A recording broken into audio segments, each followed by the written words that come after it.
بسم اللہ الرحمن الرحیم۔ السلام علیکم۔ کاشان بصیرت کے یوٹیوب چینل پر عصمت زہرا زیدی آپ سے مخاطب۔ کتاب دارالآخرہ جلد دوم کے درس نمبر 32 کا آغاز کریں گے آج ہم۔ سورہ واقعہ کی تفسیر پر مشتمل دروس ہیں یہ۔ کچھ آیات سورہ واقعہ کی پہلے آپ کے سامنے تلاوت کریں گے اور اس کے بعد اس کی تفسیر۔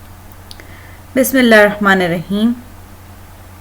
افرأیتم ما تموتن اانتم تخلقونہ ام نحن الخالقون نحن قدرنا بینکم الموت وما نحن بمبسوطین۔ کیا تم نے دیکھا اس نطفے کو جسے تم رحم میں ڈالتے ہو؟ کیا تم نے اسے خلق کیا ہے یا ہم اس کے خلق کرنے والے ہیں؟ اور ہم ہیں جس نے تمہارے درمیان موت کو تقسیم کر دیا ہے اور ہم ایسا کرنے سے عاجز نہیں ہیں۔ یہ ان آیات کا ترجمہ ہے۔ ہیڈنگ ہے، اگر تم خدا کی مخلوق ہو تو جان لو کہ قیامت بھی ہے۔ قیامت کے لیے یہی دلیل کافی ہے کہ تم خدا کی مخلوق ہو، یعنی اگر کوئی یقین کر لے کہ وہ خدا کا بندہ ہے تو پھر اسے قیامت کے بارے میں بھی یقین کرنا ہوگا، کیونکہ جب پروردگار ایک قطرے سے اتنے بڑے انسانی وجود کو خلق کر سکتا ہے تو پھر وہ دوبارہ بھی زندہ کر سکتا ہے۔ تمام انبیاء بھی اسی بات یعنی مبدا اور معاد کی تبلیغ کیا کرتے تھے، لیکن مسئلہ یہ ہے کہ ابھی تک بعض لوگ اپنے آپ کو خدا کی مخلوق نہیں سمجھتے اور ابھی تک شک میں مبتلا ہیں۔ اگر انصاف کے ساتھ ان دو آیتوں کی تلاوت کر لیں تو بغیر کسی شک و شبہ کے وہ اپنے آپ کو اور دوسروں کو خدا کی مخلوق سمجھیں گے۔ افرأیتم ما تمنون، کیا تم نے دیکھا اس نطفے کو جو تم رحم میں ڈالتے ہو، یعنی کیا تم نے اس قطرے کو دیکھا ہے جو تمہاری خلقت کا سبب بنا ہے؟ اانتم تخلقونہ ام نحن الخالقون، کیا تم نے اسے بنا دیا ہے یا ہم اس کے خلق کرنے والے ہیں؟ اگر کوئی نہ سمجھ یہ کہہ دے کہ یہ قطرہ خود بخود وجود میں آ گیا ہے تو کوئی بھی عقل مند اس بات کو قبول نہیں کرے گا۔ اگر کوئی شخص کسی کوزے کے بارے میں کہے کہ مٹی جمع ہوئی، پھر بارش ہوئی اور سورج نے اسے خشک کر دیا تو اس طرح سے یہ کوزہ بن گیا، تو کیا کوئی عقل مند آدمی اس کی بات کو قبول کر لے گا؟ ہرگز نہیں، کوئی قبول نہیں کرے گا، بلکہ سب یہی کہیں گے کہ کسی بنانے والے نے اسے کسی خاص غرض سے بنایا ہے، یہ خود سے وجود میں نہیں آیا۔ جب لوگ اس ایک کوزے کے بارے میں یہ ماننے کے لیے تیار نہیں ہیں کہ یہ خود سے وجود میں آیا ہے تو یہ کیسے تسلیم کر سکتے ہیں کہ ایک نطفے سے خود بخود انسان وجود میں آ سکتا ہے؟ اگلی ہیڈنگ ہے، طبیعت اور انتخاب میں فرق ہے۔ دل کی باریک رگوں سے لے کر بڑی بڑی شریانوں تک، جگر، معدہ، آنت، کان اور اسی طرح تمام ظاہری اور باطنی حواس، قوت واہمہ، قوت خیال، قوت مفکرہ اور قوت حافظہ، کیا یہ خود بخود وجود میں آ گئے ہیں؟ اور کیا ایک نطفہ جو کہ خود شعور سے خالی ہے ایک شعور یافتہ انسان کو خلق کر سکتا ہے؟ نطفہ جب خود شعور سے خالی ہو تو کس طرح سے کسی ایسی چیز کو بنا سکتا ہے جو کہ شعور رکھتی ہو؟ لوگ کہتے ہیں کہ یہ طبیعت اور مادہ یعنی میٹر کا انتخاب ہے، یعنی طبیعت نے اس طرح سے خلق کر دیا ہے۔ دوسری جانب یہی لوگ کہتے ہیں کہ طبیعت یعنی مادے کے پاس شعور نہیں ہے، جبکہ انتخاب کے لیے شعور کی ضرورت ہوتی ہے۔ تو پھر ایک بے شعور چیز کس طرح سے ایک شعور والی چیز کو خلق کر سکتی ہے؟ کیا ان کی دونوں باتوں میں تضاد نہیں ہے؟ کیا ماں باپ بچے پیدا کرتے ہیں؟ عام طور سے ماں باپ کو بچے کی پیدائش یعنی ٹھہرنے کا پتہ تک نہیں ہوتا، تو کیا خالق بھی ایسا ہوتا ہے جسے مخلوق کے بارے میں علم نہ ہو؟ ام نحن الخالقون، یا ہم خلق کرنے والے ہیں؟ اور قدرت ہمارے ہاتھوں میں ہے اور ہم نطفے کو مختلف حالتوں میں گھماتے اور تبدیل کرتے ہیں تاکہ بشر تکمیل کے مراحل طے کر لے۔ یہ تھا بیان کہ ہمارا خالق اللہ تعالی ہے جس نے ہمیں خلق کیا ہے، اور اگر ہم مندرجہ بالا آیتوں پر غور کر لیں تو ہمیں یقین ہو جائے گا کہ ہم سب خدا کی مخلوق ہیں۔ اگلی ہیڈنگ، موت مخلوق ہونے کی دلیل ہے۔ نحن قدرنا بینکم الموت، یعنی ہم ہیں جس نے تمہارے لیے موت کو مقرر کیا۔ اگر تم مخلوق نہیں ہو اور تمہیں کسی نے پیدا نہیں کیا ہے تو پھر تمہارا خالق بھی کوئی نہیں ہوگا، اور پھر تمہیں موت بھی نہیں آنی چاہیے، اور تمہارا پروردگار بھی کوئی نہیں ہونا چاہیے۔ اب کیا تم اپنی موت کو دور کر سکتے ہو؟ نہیں، ہرگز نہیں۔ جب تم موت کو دور نہیں کر سکتے تو اس کا مطلب یہ ہے کہ تم مخلوق ہو، خالق نہیں ہو۔ مندرجہ بالا آیت میں پروردگار فرماتا ہے کہ نحنو قدرنا بینکم الموت، یعنی ہم نے موت کو تمہارے درمیان منقسم کر دیا ہے۔ منقسم کا مطلب تقسیم کرنا، حد بندی کرنا۔ بس اس آیت کا مطلب یہ ہوا کہ ہم نے تمہارے درمیان موت کو تقسیم کر دیا ہے۔ اب کوئی جوانی میں مر جاتا ہے، کوئی بچپن میں، تو کوئی بڑھاپے میں، اور کسی کو اختیار نہیں کہ وہ اپنی موت کو ٹال سکے۔ غرض یہ کہ ہر ایک کو مرنا ہے۔ زمانہ بہت ترقی کر چکا ہے، لیکن آج تک کوئی اپنی یا دوسرے کی موت کو ٹال نہ سکا، یہاں تک کہ بڑے بڑے بادشاہ جو کہ اپنی صحت کا بھرپور خیال رکھتے تھے، اپنی موت کو 1 گھنٹے کے لیے بھی مؤخر نہ کر سکے۔ یہاں پر ایک بات ناگفتبار نہ رہ جائے کہ موت کی 2 قسمیں ہیں۔ ایک موت جو کہ مشروط اور معلق ہوتی ہے، یہ ایسی موت ہوتی ہے جو کہ صدقے سے دور ہو جاتی ہے اور رشتہ داروں سے صلہ رحمی کرنے سے۔ اسی طرح مندرجہ بالا امور کے انجام نہ دینے سے موت آ جاتی ہے۔ اسی طرح والدین کے عاق کر دینے سے بھی موت آ جاتی ہے۔ اسی طرح بعض گناہوں کے سبب بھی انسانی عمر کم ہو جاتی ہے، اور واضح رہے کہ یہ تمام باتیں موت کی پہلی قسم یعنی غیر حتمی موت یا مشروط موت کے بارے میں تھی، جبکہ ہماری بحث حتمی موت کے بارے میں ہے جو کہ ناقابل تاخیر ہے۔ اسی موت کے بارے میں امام صادق کی حدیث ہے کہ غیر طبیعی موت یعنی موت غیر حتمی سے مرنے والے طبیعی موت یعنی موت حتمی کی نسبت زیادہ ہیں، اور اس موت میں نہ جلدی کی جا سکتی ہے اور نہ تاخیر کی جا سکتی ہے۔ ہیڈنگ ہے 1 ہفتہ قبل غرق ہونے والا بچ جائے لیکن آگے ڈیش ڈیش ڈیش۔ اب اس کی ذیل میں لکھا ہوا ہے کہ محدث جزائری انوار نعمانیہ میں بیان فرماتے ہیں، ایک روز میں سمندری سفر کر رہا تھا اور ساتھ میں بادبان کے ساتھ محو گفتگو تھا۔ اسی اثنا میں بادبان نے مجھے اپنے سفر کا عجیب و غریب واقعہ سنایا۔ واقعہ کچھ اس طرح سے تھا کہ بادبان کہتا ہے کہ ایک سفر کے دوران کسی مسافر کو رفع حاجت کی ضرورت محسوس ہوئی اور وہ اس غرض سے اس سمت گیا جہاں پر اس کا انتظام کیا گیا تھا۔ عام طور سے یہ جگہ کنارے میں بنائی جاتی تھی۔ اتفاق سے اسی لمحے اتنی تیز ہوا چلی کہ وہ مسافر سنبھل نہ سکا اور سمندر میں گر گیا۔ میں نے اپنے شاگردوں سے کہا جو کہ غوطہ خوری میں کافی مہارت رکھتے تھے کہ تم میں سے کوئی ایک جائے اور اس مسافر کو سمندر سے نکالے۔ ایک شاگرد سمندر میں کود گیا اور مسافر کو نکال لایا۔ ہم نے اسے تولیے کے ذریعے سے خشک کیا اور گرم کیا تاکہ اس کی حالت بہتر ہو سکے۔ کافی دیر بعد جب اس کی حالت بہتر ہو گئی تو ہم نے اس کے سر کو اوپر کی جانب اٹھایا تو ہم نے دیکھا کہ یہ تو وہ مسافر نہیں ہے جو کہ ہماری کشتی سے سمندر میں گرا تھا، بلکہ یہ کوئی اور ہے۔ ہم نے اس سے پوچھا کہ تو کون ہے، تو اس نے بتایا کہ 1 ہفتہ قبل اس کی کشتی غرق ہو گئی تھی اور اسی لمحے اس کے ہاتھ ایک تختہ آ گیا۔ وہ کچھ دنوں تک اس تختے پر تیرتا رہا، پھر اسے نہیں معلوم کیا ہوا، یعنی بے ہوش ہو گیا، اور اب جب اسے ہوش آیا تو ہمارے سامنے تھا۔ اس واقعے سے معلوم ہوتا ہے کہ اس شخص کی حتمی موت نہیں آئی تھی، اس لیے وہ 1 ہفتہ قبل گرنے کے باوجود بچ گیا، لیکن وہ مسافر جو کہ تھوڑی دیر قبل سمندر میں گرا تھا، چونکہ اس کی حتمی موت آ چکی تھی اس لیے وہ نہ بچ سکا۔ یاد رکھیں کہ یہ حتمی موت اور غیر حتمی موت سب میں خدا کی مصلحت ہے۔ اگلی ہیڈنگ، موت کا وقت کیوں معلوم نہیں۔ نحنو قدرنا بینکم الموت، ہم نے موت کو معین کر دیا اور تمہارے لیے اس میں کچھ اختیار نہیں ہے، اور تم میں سے کوئی بھی اپنی موت کے بارے میں آگاہ نہیں ہے کہ کب آئے گی۔ ہر وقت موت کا خوف رہتا ہے، بچپنے سے جوانی تک اور جوانی سے بڑھاپے تک ہر لمحے موت کا ڈر لگا رہتا ہے۔ انسان چاہے تندرستی کی حالت میں ہو یا بیماری کی حالت میں، موت ہر وقت آ سکتی ہے۔ موت کا وقت نہ معلوم ہونے کی بہت سی حکمتیں ہو سکتی ہیں۔ ان میں سے شاید ایک یہ ہو کہ موت کی وجہ سے انسان ہر وقت خدا سے ڈرتا رہے تاکہ کہیں وہ راہ راست سے نہ ہٹ جائے، اور اس سے کہیں گناہ سرزد نہ ہو جائے اور خدا نخواستہ کہیں کوئی واجب نہ رہ جائے۔ موت ہی سبب بنتی ہے کہ انسان اپنی جوانی اور صحت پر اعتماد نہ کرے، کیونکہ بہت سے جوان تر اور سالم تر ایسے ہیں جو مر گئے۔ البتہ اس کے علاوہ اور بھی حکمتیں ہیں۔ مثلا اگر انسان کو اپنی موت کا علم ہو جائے تو اسے اپنی زندگی میں مزہ نہ آئے۔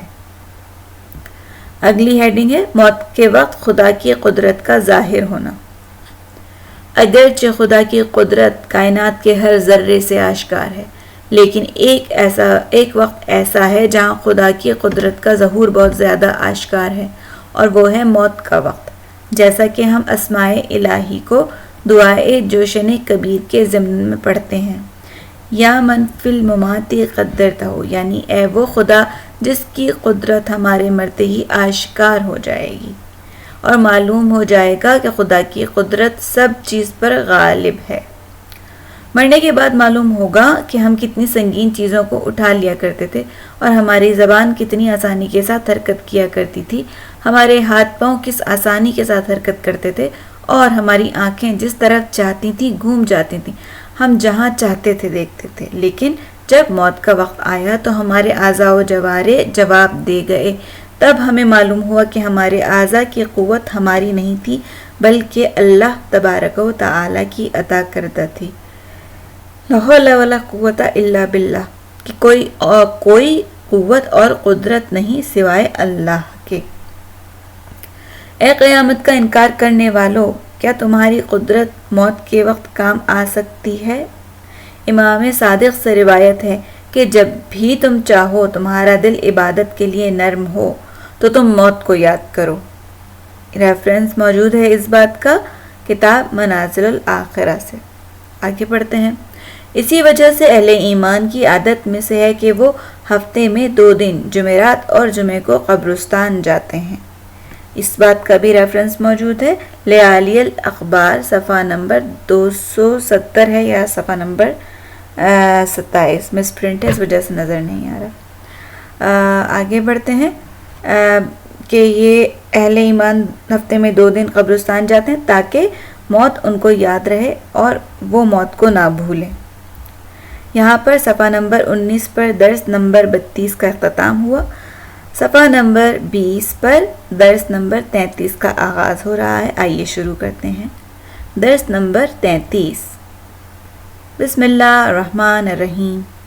نحن قدرنا بینکم الموت وما نحن بمسبوقین علی ان نبدل امثالکم وننشئکم فیما لا تعلمون، یعنی ہم نے تمہارے درمیان موت کو تقسیم کر دیا اور ہم ایسا کرنے سے عاجز نہیں ہیں کہ تمہیں نابود کر کے دوسروں کو لے آئیں اور تمہیں ایسے عالم کی طرف لے جائیں کہ جس کو تم نہیں جانتے۔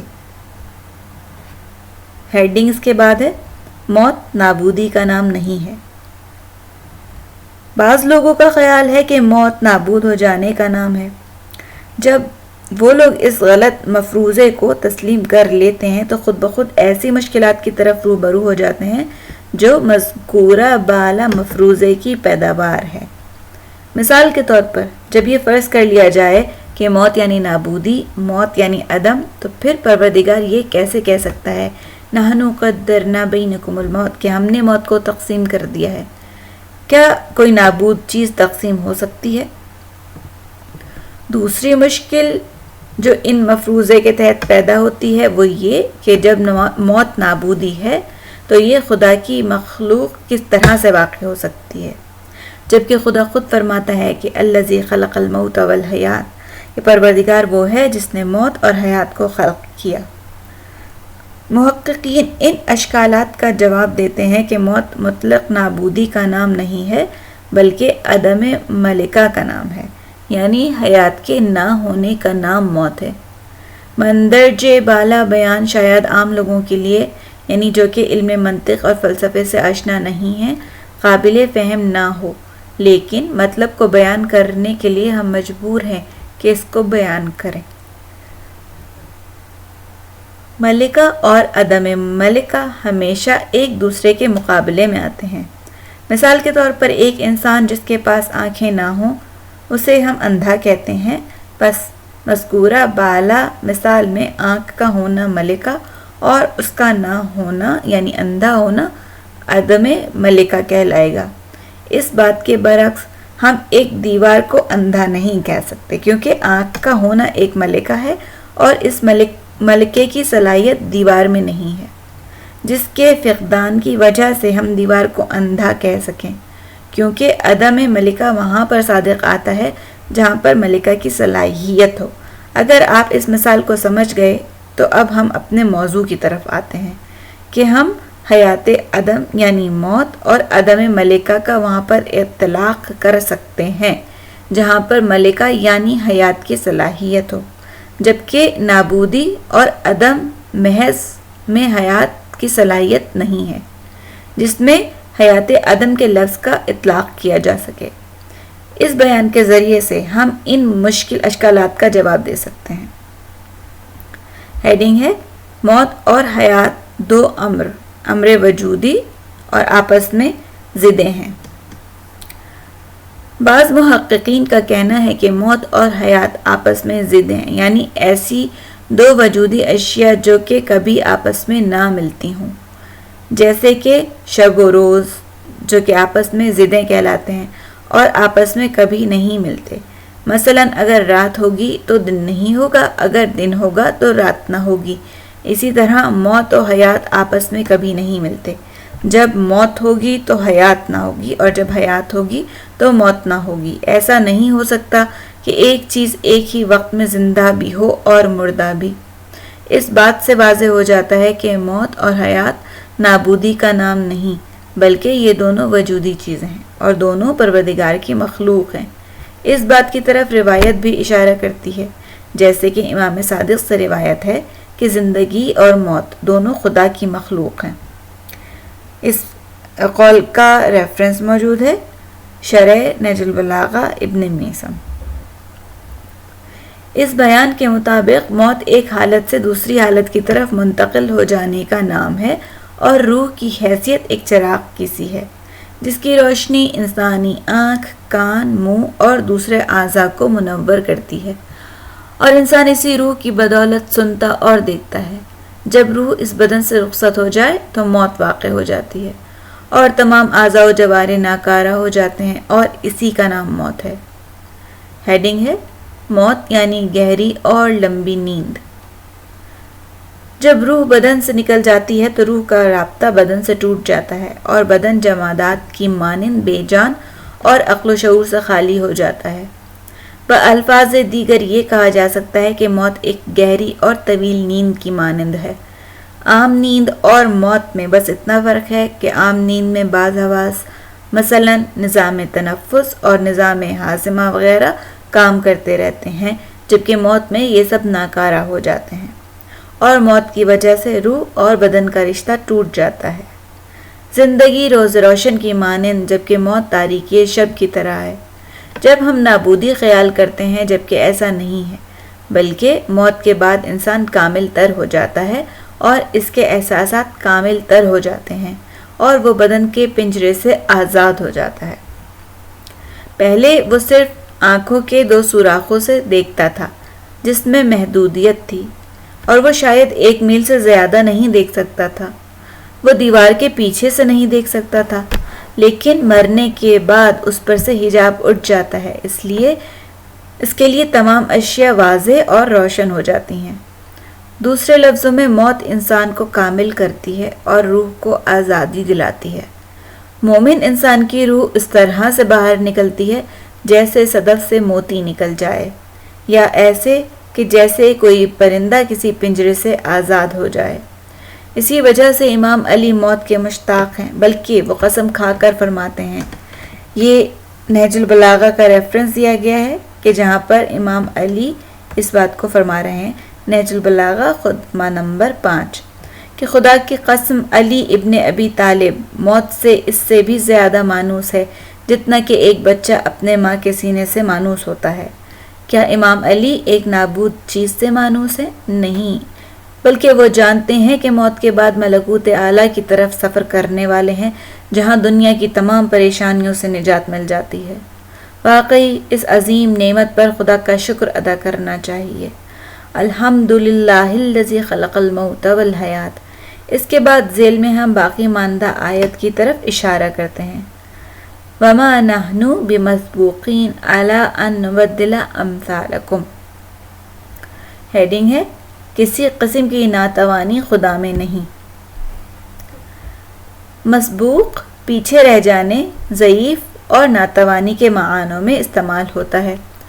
جب دو آدمی ایک ساتھ حرکت کرتے ہیں تو اب جو ضعیف ہوتا ہے وہ پیچھے رہ جاتا ہے اور طاقتور آگے نکل جاتا ہے۔ عربی زبان میں آگے نکل جانے والے کو سابق جبکہ پیچھے رہ جانے والے کو مسبوق کہتے ہیں۔ اب اگر آیت ملاحظہ فرمائیں تو پروردگار اپنے بارے میں ارشاد فرماتا ہے کہ وما نحن بمسبوقین، اور ہم پیچھے رہ جانے والوں یعنی کمزوروں میں سے نہیں ہیں کہ کچھ نہ کر سکیں، بلکہ الا ان نبدل امثالکم، ہم تمہارے بجائے کسی اور کو لا سکتے ہیں، یعنی ہم تمہارے بجائے دوسرے گروہوں کو تمہاری جگہوں پر لا سکتے ہیں۔ تم لوگ اپنے والدین کی جگہوں پر جبکہ تمہارے بچے تمہاری جگہوں پر آ جائیں گے، اور پروردگار ایسا کرنے سے عاجز نہیں ہے۔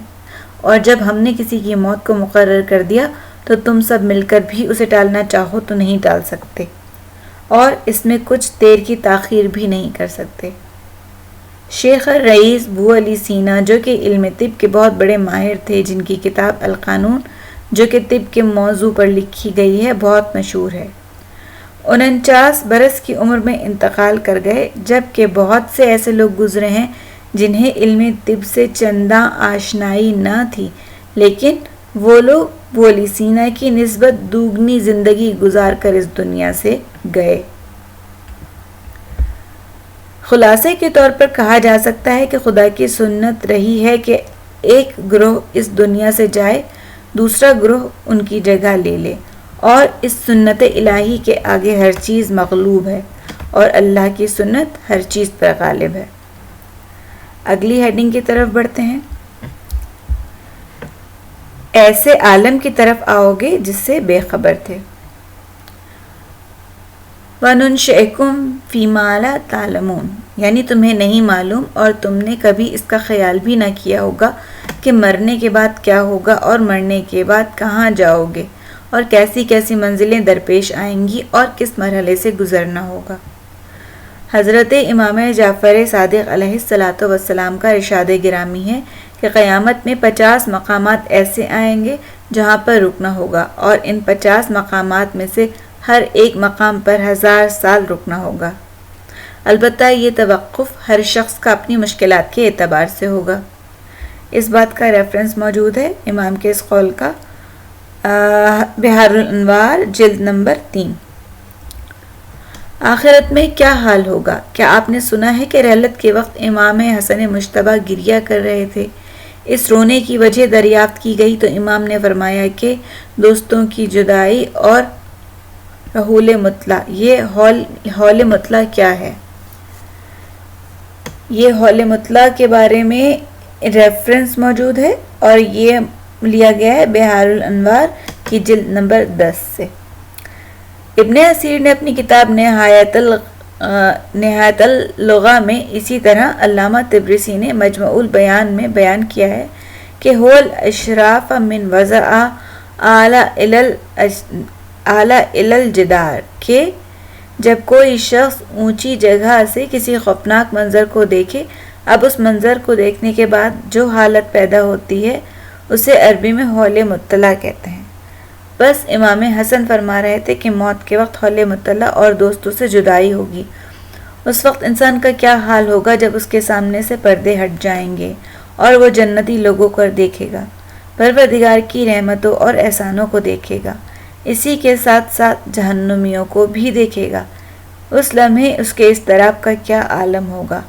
واقعی وہ لمحہ بڑا عجیب ہوگا۔ یہاں پر درس نمبر 33 کا اختتام ہوا ہے، صفحہ نمبر 27 کے اوپر۔ آج کے لیے اتنا ہی۔ درس نمبر 34 تک کے لیے مجھے اجازت دیجیے۔ دعاؤں میں یاد رکھیے گا۔ والسلام علیکم ورحمۃ اللہ وبرکاتہ۔